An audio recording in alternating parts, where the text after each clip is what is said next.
Welcome to the deep dive. Today we are immersing ourselves in the dizzying speed of solar growth photovoltaics, or PV, Right.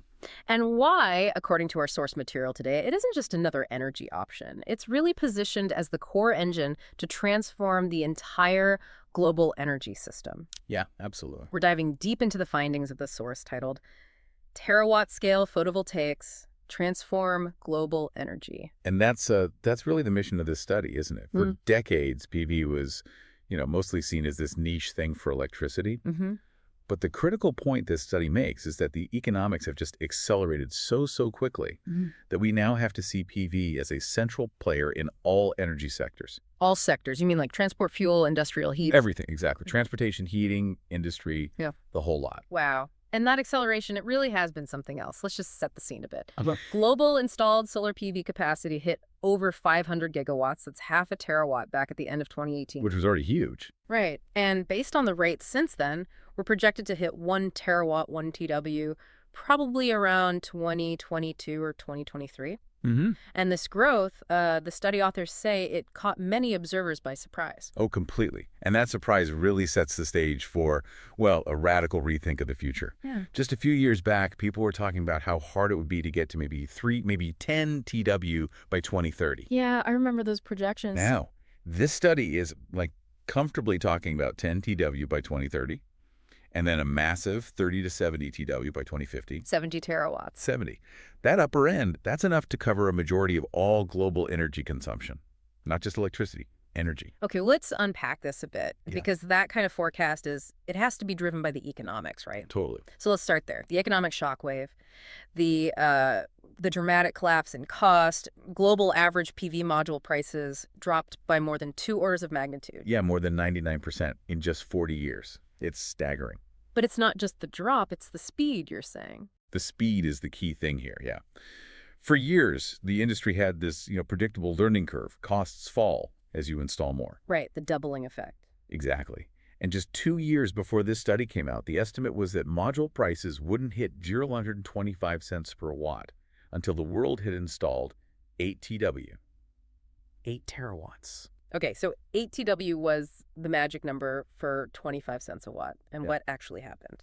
Well, by the end of 2018, we only had 500 GW installed. That's 8 times less capacity. Right. And the price was already below 25 cents per watt. Wow. The industry just blew past its own projections.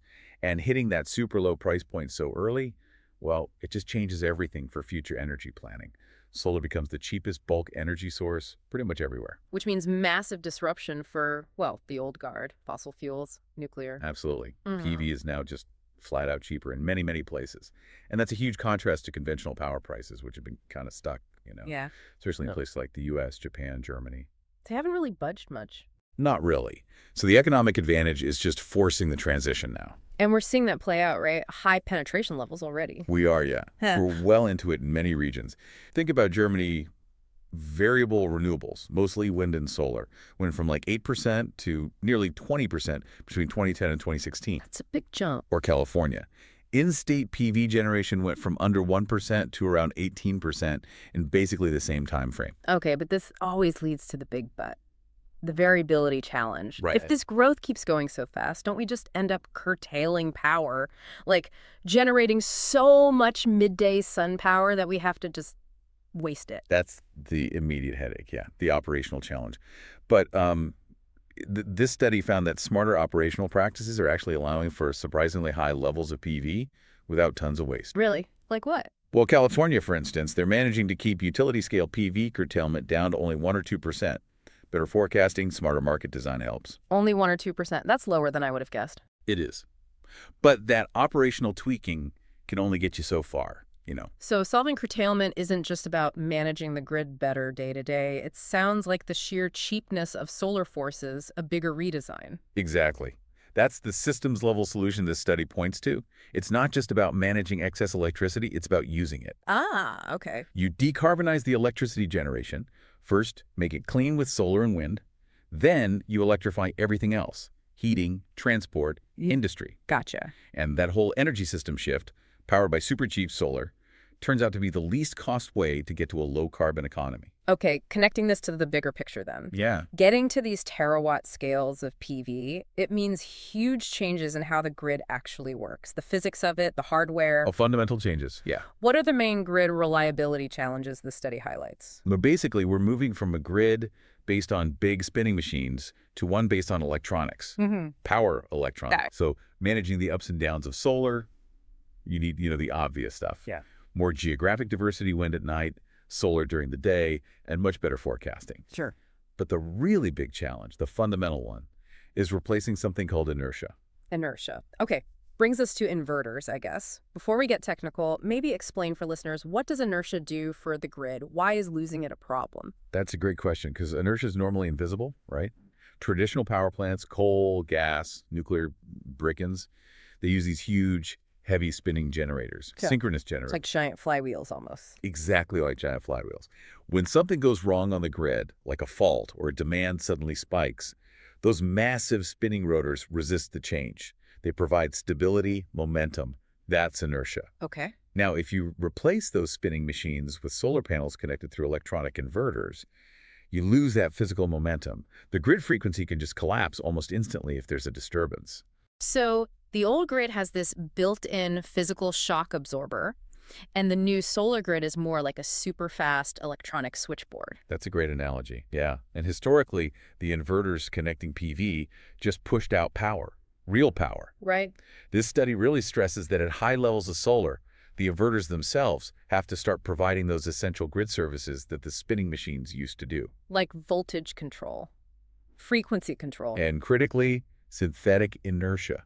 The electronics have to mimic the stabilizing effect of those old spinning giants. Wow. That sounds like a complete rewrite of the grid's operating system. It's not just plugging in panels. It really is. You're building a new electronic nervous system for the grid. At really high levels, the PV systems basically have to create their own stable voltage signal and sync up with each other without relying on old power plants, Okay. which leads to developing what this study calls zero-inertia inverter-based systems, using complex control methods like virtual oscillation controllers to keep the grid stable purely with electronics. That sounds complicated and maybe the biggest challenge in all this. It's arguably the biggest systems challenge, yeah. It's huge. And all that cheap but variable, PV needs a ton of storage to work smoothly, right? What's the outlook on storage in this study? Well, more PV and more storage, they just go hand in hand. It's completely synergistic. Yeah. The good news is battery prices are on a similar crazy downward curve. Lithium-ion prices dropped over 80% in just 8 years leading up to the study. 80%. Yeah. And it's not just theory. We're seeing it work in practice. Can you give an example, like a market signal? The classic one is that 100-megawatt Tesla battery they put in South Australia. Remember that? Vaguely, yeah, the big one. That system made back 14% of its entire cost in the first 6 months, just by providing super-fast grid services, frequency, and voltage support. 14% return in 6 months. Yeah. That's not just cool tech. That's a powerful economic signal saying grid storage is seriously profitable now. And it's not just lithium-ion anymore, is it? The study mentions other technologies. Right, the research is really broad now. You've got flow batteries, sodium-ion, multivalent ion systems. Yeah. Lots happening. Plus, we shouldn't forget older tech like pumped hydro storage, Pumped hydro, yeah. especially the potential for new closed-loop sites off-river so you don't mess with major waterways.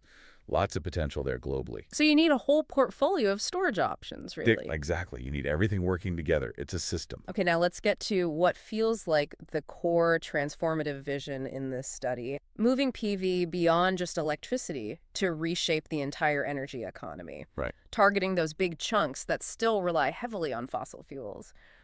Where does the world actually use its fuel? Okay, starting with the big one, transportation.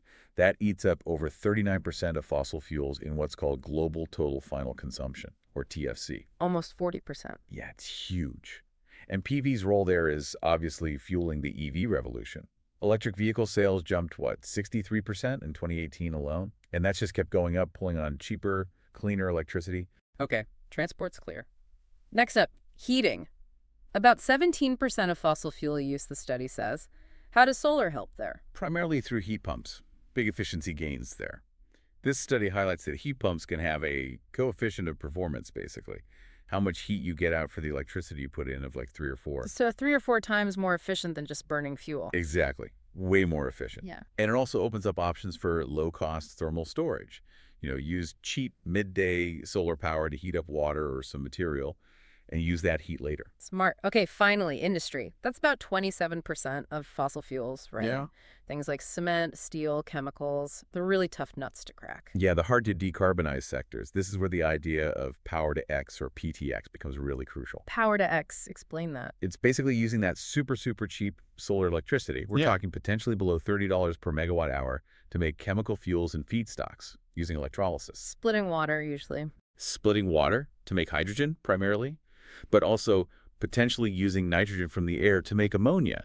This is how solar starts to impact those big industrial processes. And why is that price point below 30 million watt rates so important? What does that unlock? It makes green hydrogen potentially competitive with fossil fuel-derived hydrogen, getting below maybe $2 per kilogram for hydrogen or below $400 per ton for ammonia. Ah, okay. That $2 for hydrogen is seen as this key threshold where it starts to make economic sense to use it for decarbonizing steel, chemicals, heavy transport, things like that. And the clever part is how you integrate these new fuels, right? Like Yeah. using existing infrastructure. That's a huge advantage. You can take that green hydrogen, react it with CO2, maybe captured CO2 using the Sabatier process to make synthetic methane. Which is basically synthetic natural gas. Exactly. And then you can pump that synthetic methane into the existing natural gas pipelines and storage facilities we already have. So solar energy can reach sectors far beyond the electricity grid itself using existing networks? That's pretty neat. It really is. It helps provide that system stability and long-duration storage that you need. Okay, let's shift gears a bit to the research side. The learning curve for PV, that cost decline, it's still going strong. Oh, yeah. This study notes PV has historically dropped about 23% in cost for every doubling of installed capacity.